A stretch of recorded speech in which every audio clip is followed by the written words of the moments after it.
Hello and welcome to this episode of 24 Lies Per Second, Guernsey's only film podcast with me, Marcy, Winter Tyson. Hello. And Russell Calloway. Hello. In this edition, we shall be meeting a sex pest teddy bear with Ted, Norwegian film Joe Hesbros's Headhunters, and Life After a Cult with Martha, Marcy, May, Marlene. And we shall also be checking out other films we've been watching. So I think let's kick off with one of the most anticipated summer comedies of this year, Ted, a foul-mouthed, trash-talking teddy bear that came to life.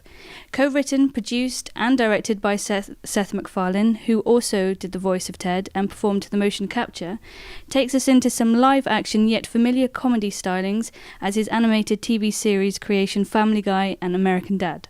So here's the trailer. It has been said that magic vanished from our world a long time ago. But if there's one thing you can be sure of, I wish you could really talk to me.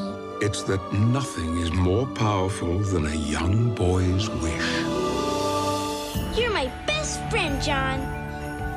I love you. But eventually, everyone grows up.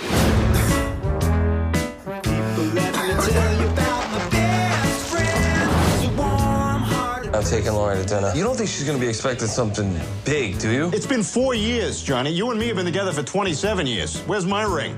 Huh? Where's my ring? Put it on my fuzzy finger. Where's my ring? Hey, come on. knock it off. All right, I'm just saying. Man.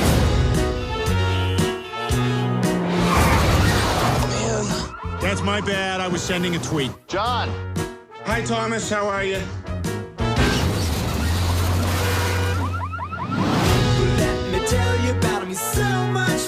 Maybe please ask Ted to move out so we can move on with our lives. I'm not that psyched to just, kick him out.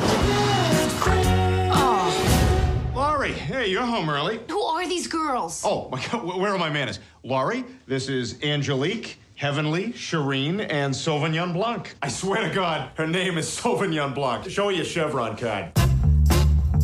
Ted, you gotta move out. I'll help you get on your feet out there, I promise. Bring it in, you bastard. Come on. I love you. Sorry, that's the thing. The old... Yeah. Yeah, I know.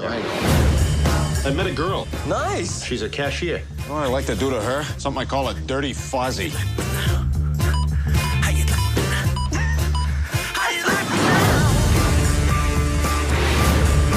Down here, not looking up your towel, swear to God, not looking at your funny business. Sometimes I think back to that Christmas morning when I was 8 years old. I wish I'd just gotten a Teddy Ruxpin.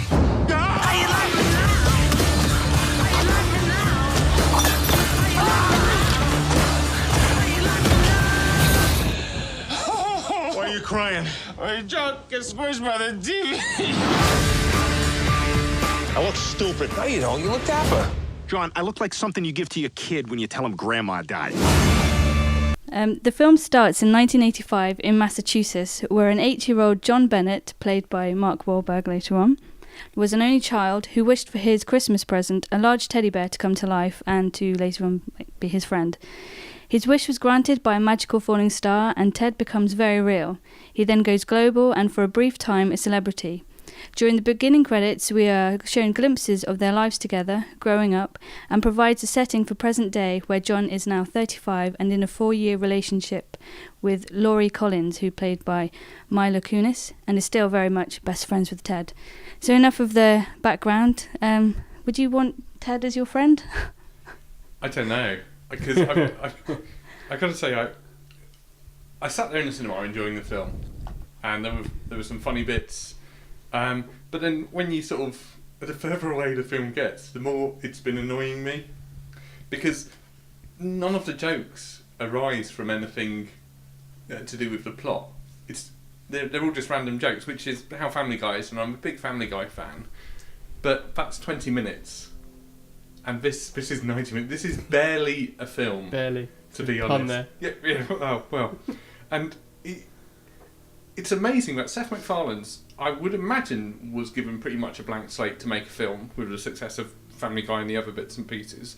And he's got this really great idea, which is a mockery almost of the Judd Apatow movies about this sort of man-child who can't move on and hasn't grown up, meets this incredibly beautiful woman who somehow finds that to be the most attractive thing in the world, but never mind.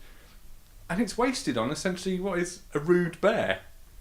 and the film's whole message seems to be, oh, don't be a bitch, she's my mate. Because she's the... Do you know what I mean? That's slightly troubling. It's really weird, because Mila Kunis is the only character who goes on any kind of journey, and that's from, it's a bit annoying that you're basically 10 years old, to, it's alright, you're 10 years old. But it is funny. Ish.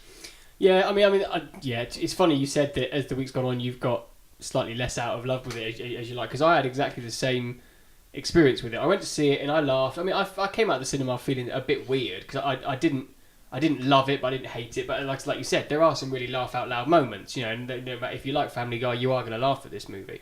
And then around kind of yesterday, around 6 o'clock, I started to like it again because I was doing some reading, you know, doing some writing, obviously for the podcast about it. And then you just kind of, I started to chuckle again, like thinking of a few comedy bits in there, and that will always be funny. You know, it's just some of the things that he does will always be funny. It's a very scattergun approach. He throws so much at you, and like you said, the jokes don't come from anywhere.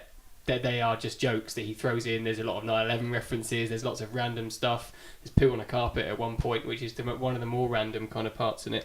But I mean, thinking back on it now, like I said, it made me chuckle, and I think although it may not have been the best comedy ever, you know, what it lacked for in kind of depth and complexity, it made up for in laughs in general. I mean, I think the most interesting thing is Mark Wahlberg over the last kind of 5 or 6 years is positioning himself as one of the most diverse actors in the universe. Like, that's what scares me, is because he is positioning himself as someone who can do Ted and like the other guys kind of movies. Then he's going off and doing like his Contraband, which is like Jason Statham kind of style. And then he's doing things that he's getting Oscar nominated for, like The Fighter.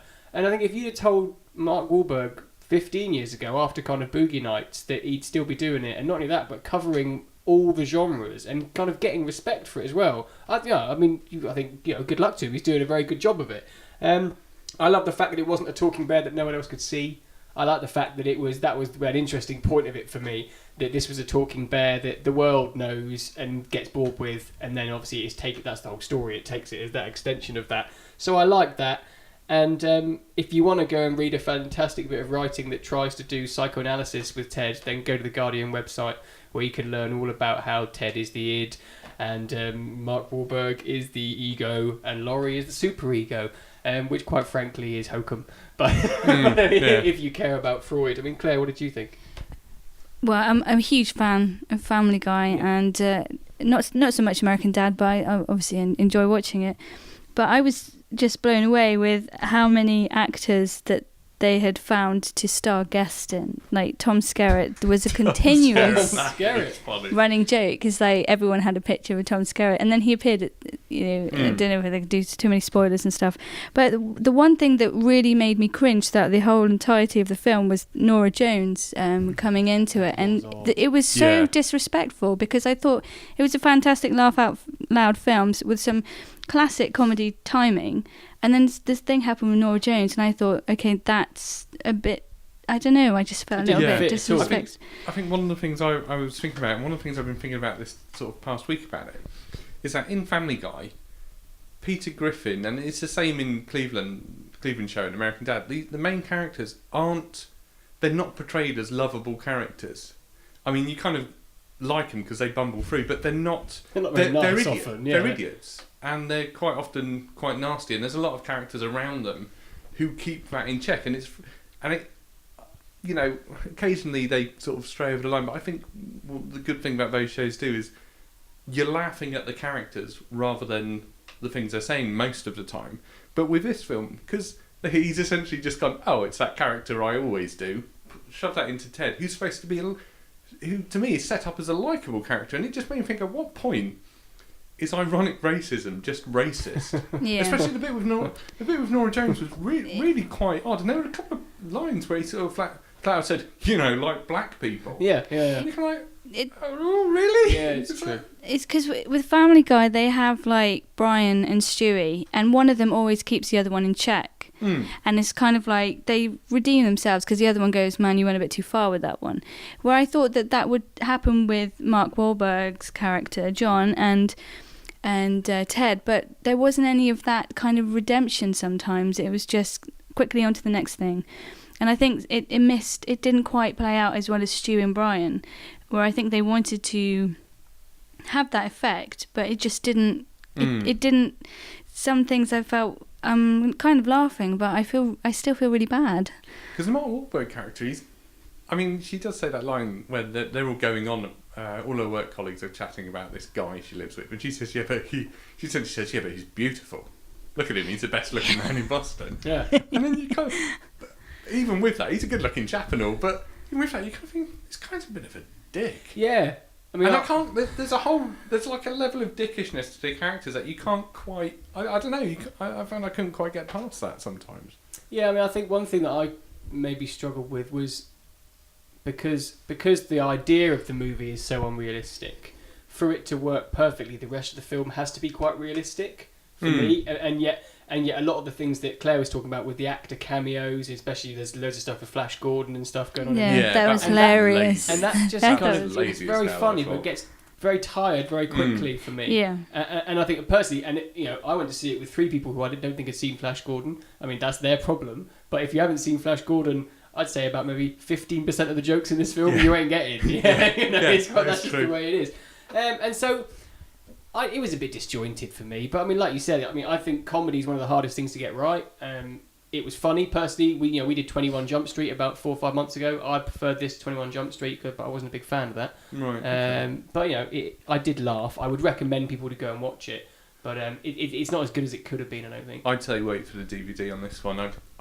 It's probably a night in with a couple. It's not as wine, disappointing as the Simpsons film was, I don't think. No. But no, that was really disappointing. It's not what you expect from a guy who made as clever shows as Family Guy and the Cleveland Show. To be honest, which I love. I love Cleveland Show. I think it's the best thing. I don't think there's enough clever in there. No.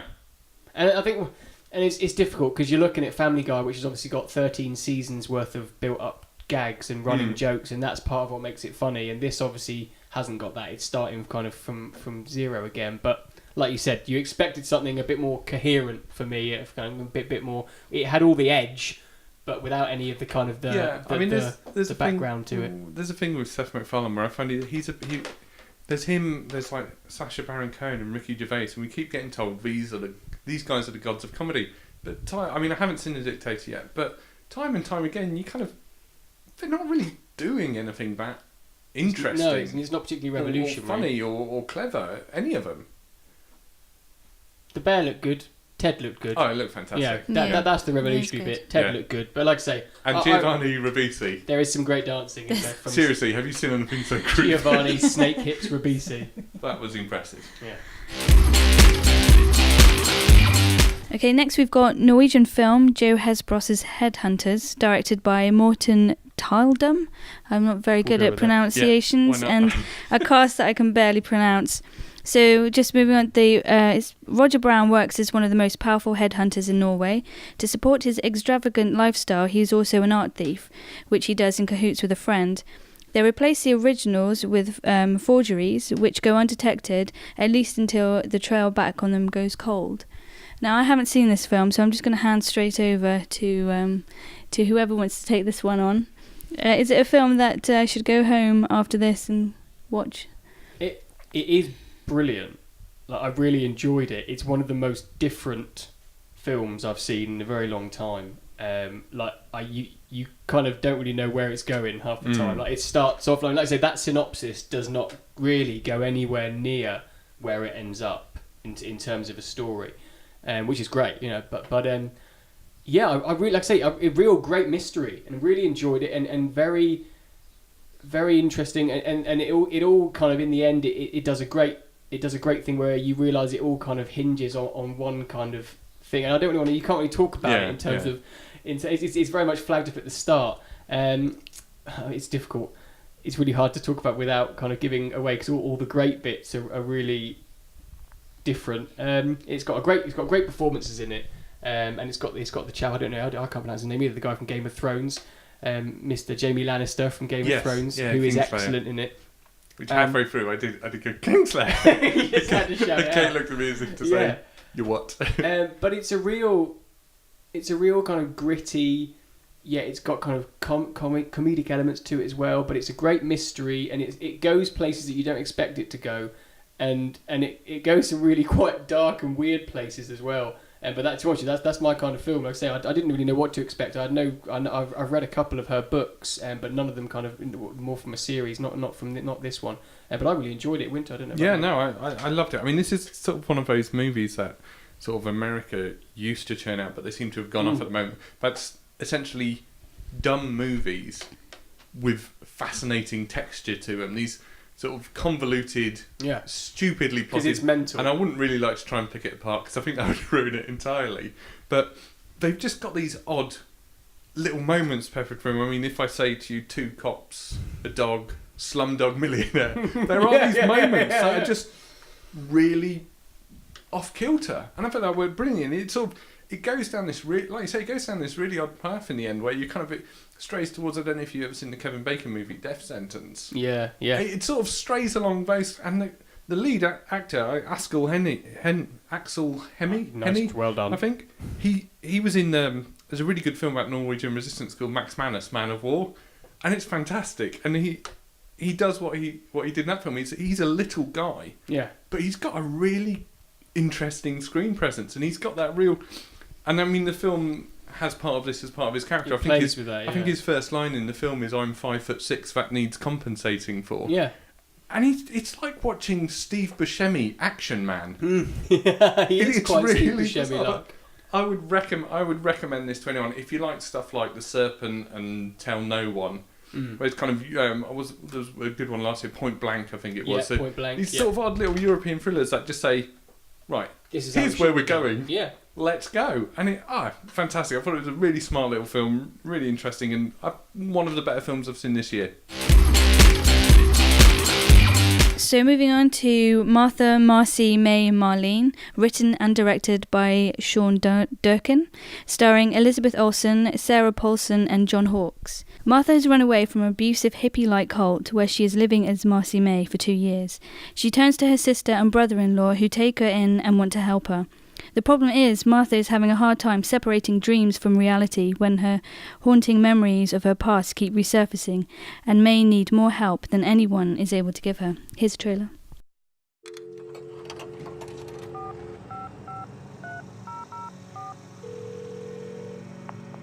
Hello? Hello? Hi. Martha? Yeah. Where are you? I'm not sure. I'm upstate, I think. Find out where you are and I will come get you. I can't wait that long. What's going on? She's here now. She seems okay. What'd she say? She had some boyfriend. They were living in the Catskills. Is this Martha? Martha. You look like a Marcy May. You've got a really nice place here. It's as much yours as it is mine. Where are we? Connecticut? Well, how far are we? From what? Yesterday. You mean from where I picked you up? About 3 hours. Why? Do you ever have that feeling where you can't tell if something's a memory or if it's something you dreamed? I don't blame you for not trusting people. But if you're ever going to have a meaningful relationship, you need to let your guard down. We want to help you. Let us in.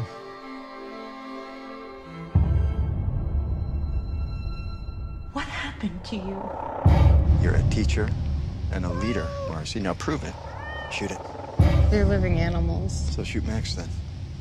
Go ahead. I know who I am. I am a teacher and a leader. You just never let me be that. I don't think she should stay with us anymore. We can't ignore the fact that her behavior is insane. I'm her only family. We have to leave. We all have to leave. What happened? I don't know!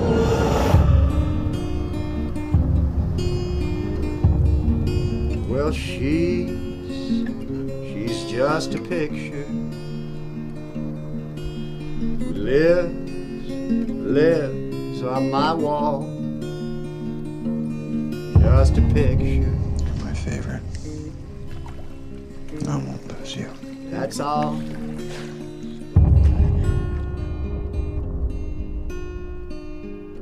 So I'm actually quite gutted I haven't seen this film because it's definitely one on my list. I'm really interested in seeing how Elizabeth Olsen is on screen, and so what do you guys think? I mean, I think Elizabeth Olsen's a really good actress. I thought I quite liked the film. What I liked about the film was the ambiguity, because it doesn't go down the easy sort of horror route you kind of think it might go down. And the central character has got this whole thing where she's adjusting to life outside of a cult, and yet a lot of the questions she sort of asks and a lot of the things that arise are quite legitimate ideas, I think. I mean, I enjoyed it. It's an odd film to talk about because it's a bit of a mood piece. It's a piece that sort of ambles and shambles along, but I think it's an effective film. I think it's a really interesting film. Yeah, I mean, I was really entranced by it. I mean, kind of sat there and watched it, and like Winter said, you kind of fall through it. I mean, very much because of the editing. I mean, the editing is amazing in it. The style of editing is actually quite similar to Gaspar Noé's Irreversible, which is kind of camera like, and then I do love that. Elizabeth Olsen will walk into a dark corridor, but then she'll come out and she'll be in a different part of the film, kind of thing. So it's an amazing way of watching the film, and it works brilliantly. I was never kind of felt bored. It was never kind of waiting for the next bit to happen. It just kind of the whole film. It's only about 90 minutes thing, but it just flowed really well and really nicely. And I think by doing that, it really helps to kind of pull you in, because they could have very easily just gone for linear narrative. Here she is in the cult. Here she is trying to adjust to life, to life afterwards. But they do a really good job of interweaving those two things together. And I think, like Winter said about it being a mood piece, that's kind of reflected in the colour palette as well. It's very muted colours, isn't it? And it's all very kind of almost dreamlike, some of it, which is great. Both Elizabeth Olsen and John Hawkes, I thought, were amazing in it. I thought John Hawkes had almost a more difficult job in trying to put across a character that you could believe would be would be a leader of a cult that could get all these people to do the increasingly horrific acts that he kind of gets them to act out. I mean, it's not a disgusting film in any way, but it does escalate at points, and the way he does that is just kind of really clever and just quiet when he needs to be. But obviously, there's that kind of forceful element to it, which was really impressive. I think if you kind of sat down and watched it along with like Winter's Bone, which came out last year, you just see how amazing an actor John Hawkes is. You might kill yourself afterwards because they're both quite harsh kind of films to sit through. Yeah. But yeah, I mean, for me, I'd been looking forward. I heard about it at the festivals when it came out. I think it was late last year or early this year, and I've been really waiting to see it. So was happy that for once the kind of the build up that it had, because everyone had said it was brilliant, but it all paid off. I thought it was excellent, and if you can catch it, do so. Do you actually see how she got involved in the cult, or does it just take you from like midway point of her? Well, you see her arriving. I mean, it's quite nice because it does it very matter of factly. I don't think I'm giving anything away. She kind of meets someone, and we're there, and then in she comes, and she's kind of slowly. That's what's interesting. She's slowly ingratiated into it, right. Until the point where there's a bit of an initiation, which is slightly off kilter and definitely wrong, but then how she reacts from that and kind of where she comes from, and like you said, there's a great. It's not wrapped up at the end. It's held ambiguous, and it's kind of you take from it what you will, and it's very good, very good indeed. In Winter. Yeah, I mean, what Ross was saying about the way she sort of gets brought into this cult is it just sort of flows along, and you're kind of watching this and taking it all in, and it's one of those films where sort of retrospectively you see what I suppose is grooming, or this. You see, you retrospectively you see the techniques at which someone could possibly be taken in, and it is just one of those odd little films. You can't. It's quite hard to at some point to get a handle on as to quite what is going on within sort of the film, quite what the director wants the film to be about sometimes. But I think that's part of the nice thing about it, and that's not sort of an excuse like Christopher Nolan's ambiguous ending rubbish. No.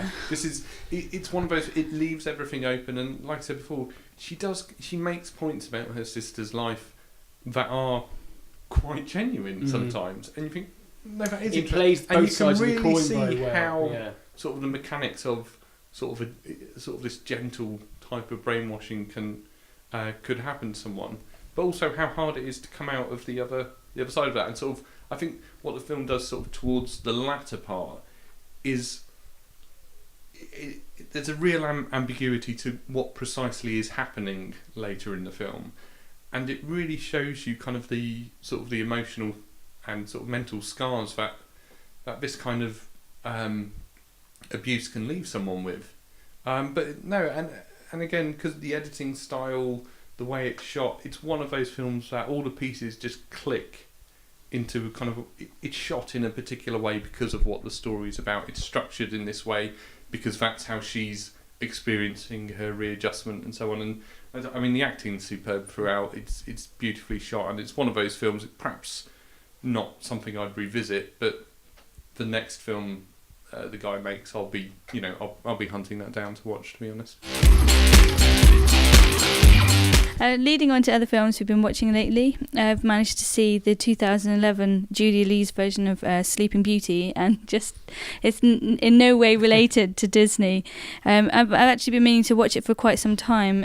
It stars Emily Browning, who Rachel Blake, who's this is a kind of Australian film about this student who's drawn into this hidden world of unspoken desires. This is how they marketed the film, and it's basically about this girl who needs money, so she says, I'm going to give you my body when I'm sleeping, and I don't know what you're going to do with me when I'm asleep. And it's just like these old guys who want to cuddle her and be obsessed with youth and wonder what happened to them. And it's just the most, I think it's such an uncomfortable film to watch. Sounds lovely. And it's turning youth into some kind of fetish. It was, yeah, I just wanted to finish watching it. And I'm not a huge fan of Australian films.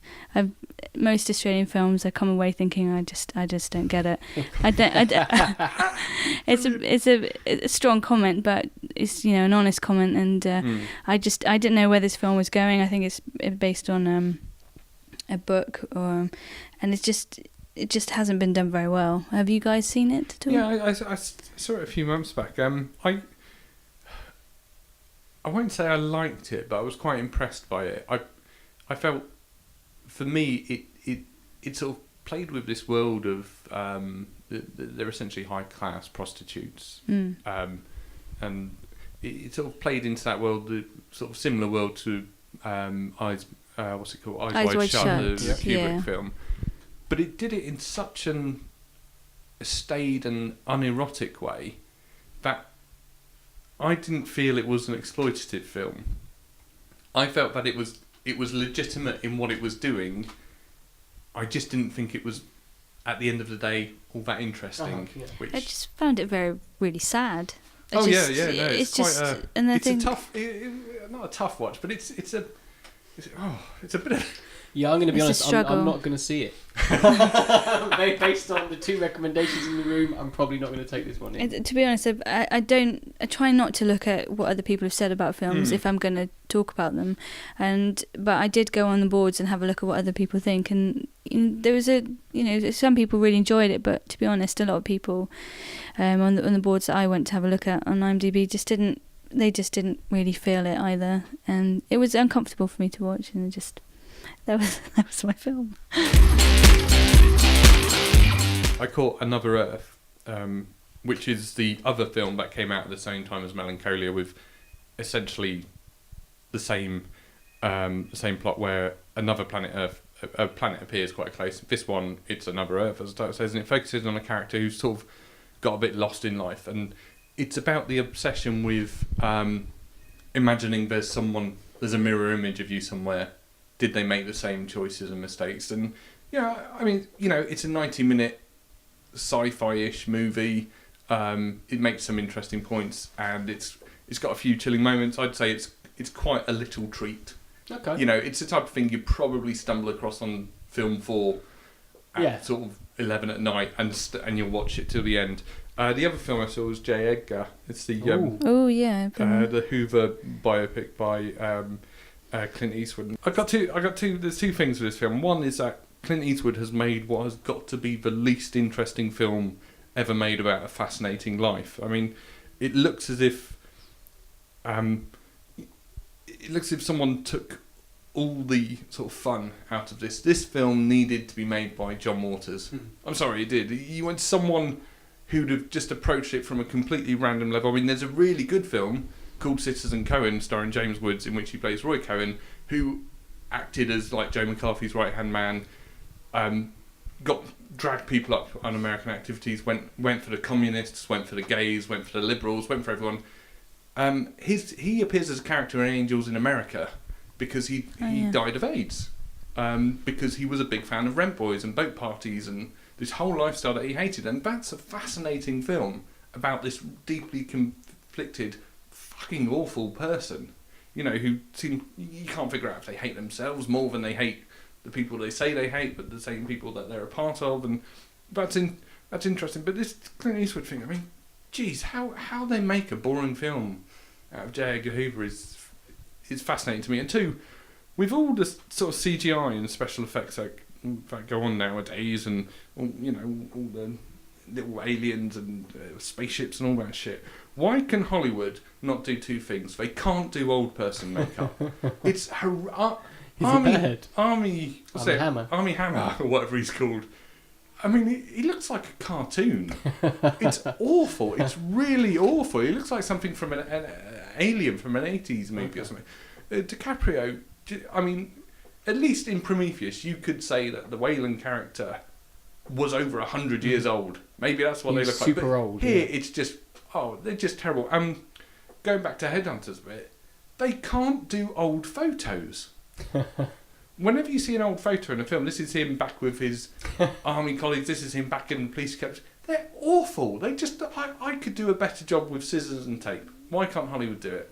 And that's the most interesting thing about this bloody boring film. It's really disappointing. I mean, Clint Eastwood's on a bit of a slide. I mean, I'm a big fan of both his film work and his directing work, but he's J. Edgar and then Hereafter. I mean, I haven't seen either of them, but neither one of them got particularly less than poor It will have reviews. to be a really interesting subject for me to watch another new Clint Eastwood film, because I'm tired of it now. Tired. Yeah. I managed to catch a couple of films as well. I managed to catch Wild Bill, which is Dexter Fletcher makes the move from acting to directing, with what I think is definitely a kind of a smarter than your average ex-con trying to get past his past story, I suppose. Mm-hmm. Bill Hayward is just out of prison. He finds his young son, Dean and Jimmy, abandoned by their mother, and kind of basically to avoid them being taken into care, Dean insists that his dad stays with the family in their East London flat, and kind of, it's just that old kind of classic thing where the old guys come round and kind of want to get in and get involved, and Bill's got a bit of a past that kind of alluded to, and is kind of a bit of a hard man, as it turns out.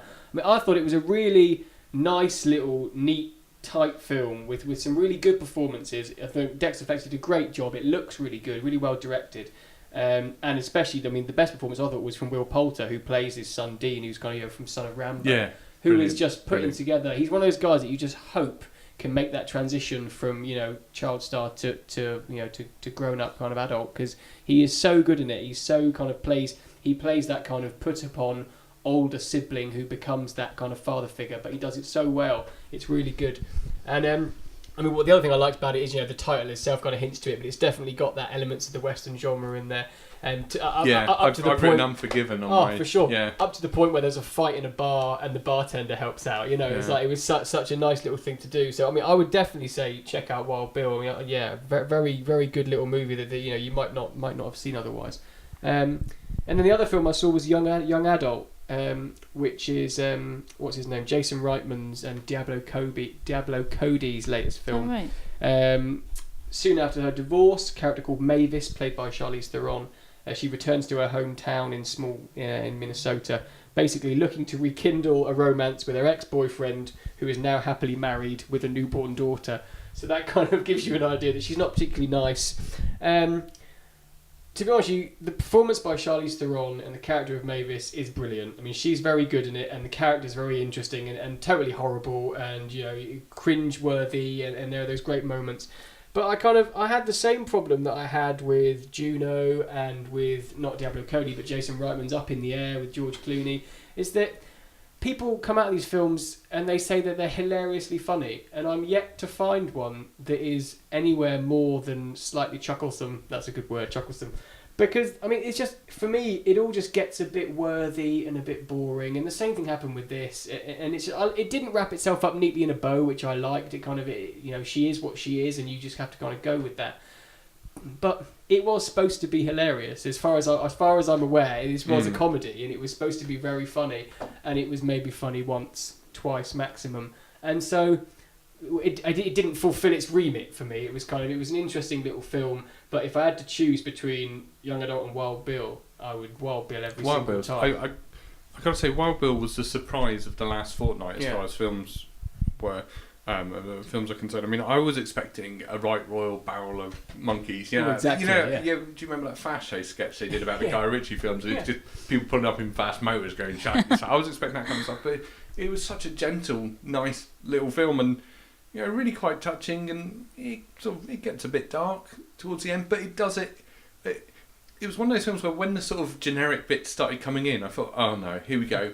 But then it didn't over-egg it. Yeah. It didn't overplay it, and I'm really looking forward to the next film written and directed by Dexter Fletcher, which is a strange thing to do. I just thought it was going to be rubbish, but it's not. It's brilliant. So that wraps up this episode. Thank you very much for listening, and please remember to comment, etc. If you join us next time, I think we'll be looking at Pixar's Brave and also the remake of Total Recall.